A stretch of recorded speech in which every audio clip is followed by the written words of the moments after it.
So we decided we'd better get busy and build the campground.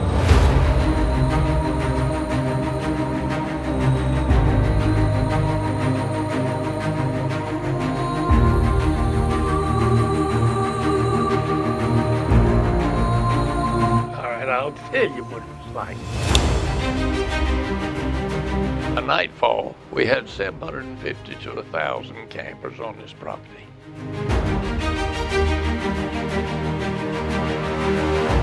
And once Daddy got started, he didn't want to stop. He was known for sketching a good bit of the campground design out on a napkin. On a napkin. Almost in a regal sense, you know, she was like the queen. They were a team.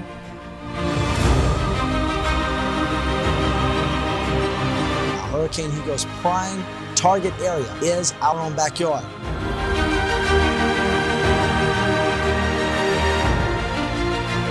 Well, I'm not sure if I ought to tell you all about this, but we're sort of family talking here.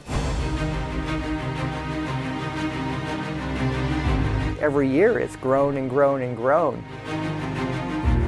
But everybody still has the heart of Ocean Lakes. We had no idea it would be of this size.